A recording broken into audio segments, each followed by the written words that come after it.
Bonjour à tous et bienvenue au château de Solon, belle maison en Bourgogne, pour le tips numéro 139 que je vais appeler les droits et les devoirs.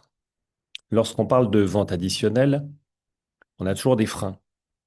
Donc, on a déjà parlé du complexe d'imposture et là, je vais vous parler des droits et des devoirs. Et on va prendre des analogies. Quand vous allez voir un banquier, le devoir du banquier, si vous n'avez pas d'argent, c'est de vous en prêter. Son droit, c'est de vous demander les bulletins de salaire, de vous demander si vous êtes marié, de vous demander même si vous habitez chez vos parents.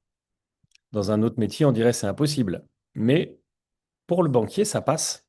Crème, comme on dirait, parce que ça fait partie de ses droits. Lorsque vous allez chez le médecin, le devoir, c'est d'assurer le bon diagnostic.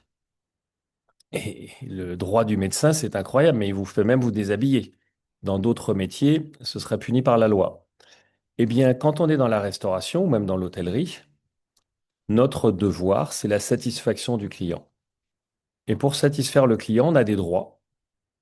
Celui de lui poser des questions pour savoir quels sont ses goûts, quelles sont ses préférences, et lui faire des propositions pour aller dans le sens justement de ses goûts et de ses préférences. C'est ce qu'on appelle les droits et les devoirs. Voilà.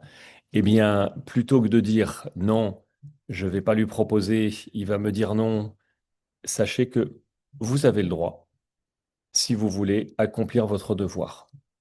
Voilà, donc bonne mise en pratique et à bientôt pour la suite de nos aventures.